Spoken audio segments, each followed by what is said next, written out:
everybody, my name is Elizabeth and I'm a librarian here at the LSC-Tomball Community Library. Welcome to a special edition of Baking is Making, where we are actually going to be baking something this time, brought to you by the Tomball Innovation Lab. So I visited the United Kingdom a few times, and during those visits I became a huge fan of afternoon tea. Afternoon tea is essentially an upgraded afternoon snack break served with tea, which is similar kind of to the Swedish concept of fika, although those usually feature coffee. In the 19th century, when artificial lighting became more accessible, it became fashionable for the upper classes to have their dinner very late so that they could eat at times when it would normally be impossible to have dinner because of their new artificial lighting. This meant that the upper crusts were having their dinners as late as 9 p.m., which is well after most of us are hungry at the end of the day. So the afternoon tea was created as a kind of stopgap between lunch and dinner to get people through the evening to their fancy late-night suppers.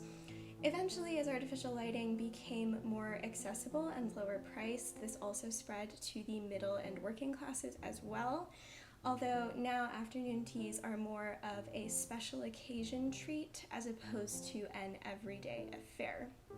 Central to any afternoon tea is, of course, the tea itself, which is usually black tea like Earl Grey or Assam, although I've also been to afternoon teas that have served herbal or fruit teas, and also snacks. An afternoon tea is technically a meal, and the snacks that you provide will determine what kind of tea it is. A cream tea will solely serve scones, which are served with clotted cream and jam or marmalade. A light tea will also add sweet snacks like cookies, which they would call biscuits, or fruit. And a full tea will also add savory snacks like finger sandwiches. So today we're going to make something kind of in between a cream tea and a full tea by making scones and also making cucumber sandwiches to go with our tea. The scone recipe I am using comes from the Curious Cuisinière, and the cucumber sandwich recipe I am using comes from Spend with Pennies. And because it is 4 p.m. when I'm posting this, which is traditional tea time, it is the perfect time to get started. So let's go. For the scones, we are going to need 2 cups of all-purpose flour, 2 tablespoons of sugar, 4 teaspoons of baking powder, half a teaspoon of salt, 3 tablespoons of cold unsalted butter, 2/3 a cup of milk, and 1 egg yolk beaten with 1 tablespoon of milk to use as a glaze.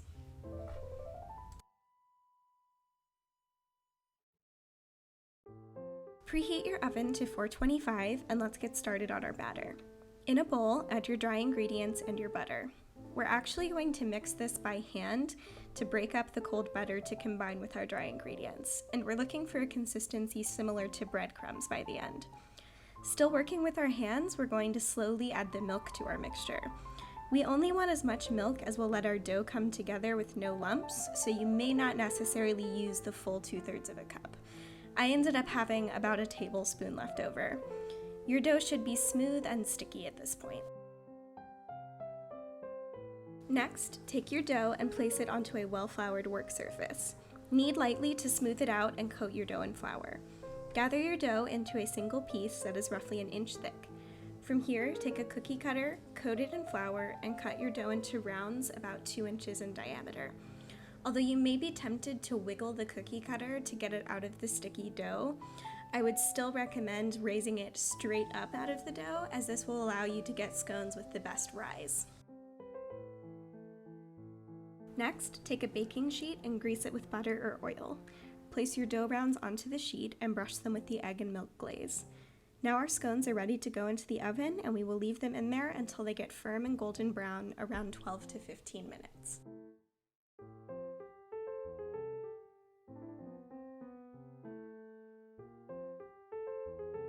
While our scones are baking, let's make some cucumber sandwiches. For these, you will obviously need a cucumber.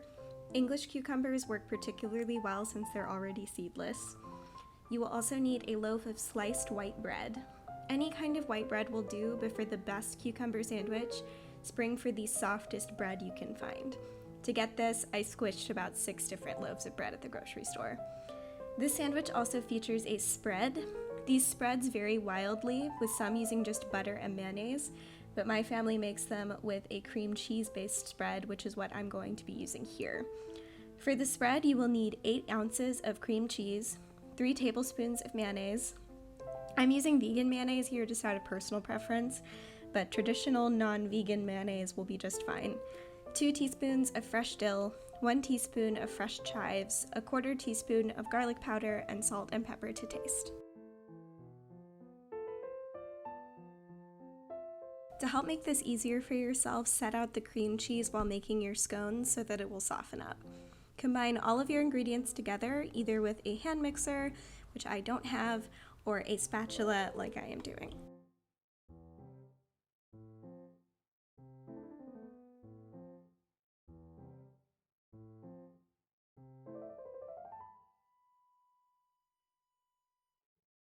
With our spread finished, let's prep our cucumbers.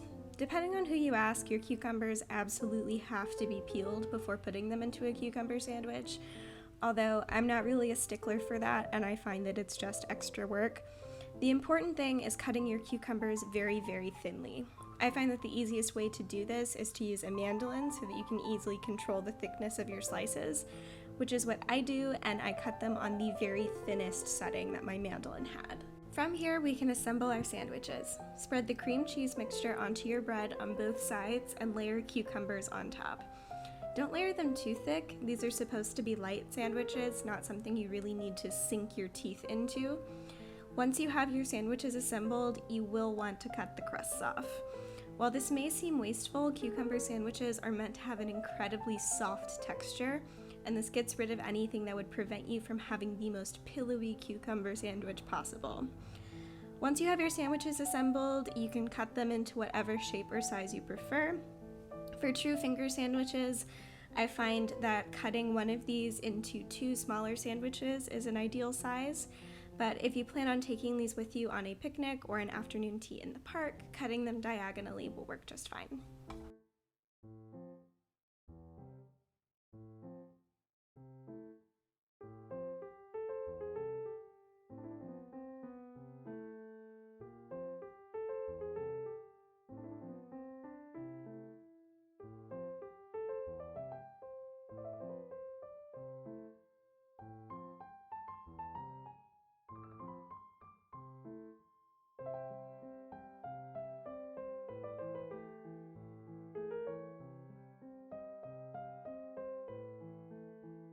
That gave us the time we needed for our scones to finish baking.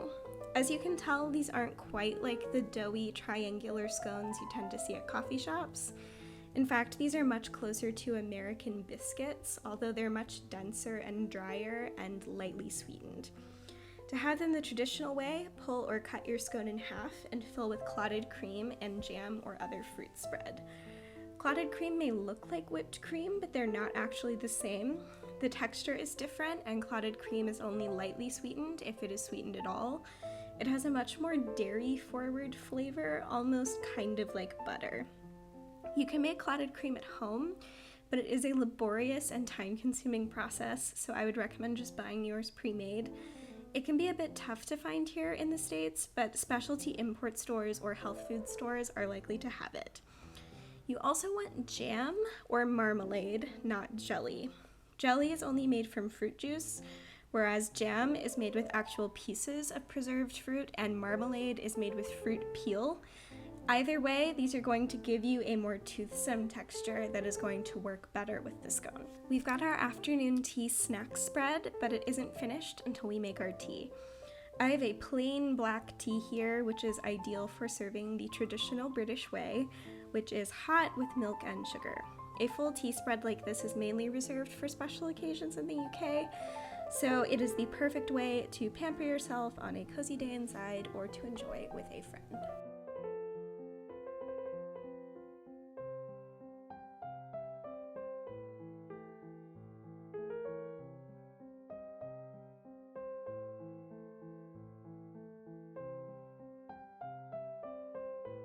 Now that you've got your afternoon tea ready, this is the perfect time to enjoy it while also learning more about the world's favorite caffeinated beverage. I would recommend checking out the book Tea Time by Frances Amalfi, which includes history, brewing procedures, and various fun ways to use tea, as well as interesting tea-related activities that you can enjoy after you've made your perfect cup, like tea leaf reading. You can check out Tea Time on ebook from the Harris County Public Library. And if you would like to enjoy some notable tea times from the world of literature, there is no tea time more famous than the afternoon tea served in Oscar Wilde's famous play, The Importance of Being Earnest. While you can, of course, read that through the Harris County Public Library, I would specifically recommend checking out the 2002 film adaptation starring Colin Firth, which you can check out on DVD. Thank you for watching this episode of Baking is Making. Be sure to follow us on Facebook, Instagram, YouTube, and Twitter so that you never miss a future episode of Baking is Making and any of our other great online programs as well. If you make any of these recipes, please let me know. I would love to hear about them, and let me know how you have your afternoon tea if you do, or if you decide to make a habit of it as well. I know I've been eating dinner much later lately, so an afternoon tea is certainly appreciated. Thank you again for watching, and I will see you next time. Bye!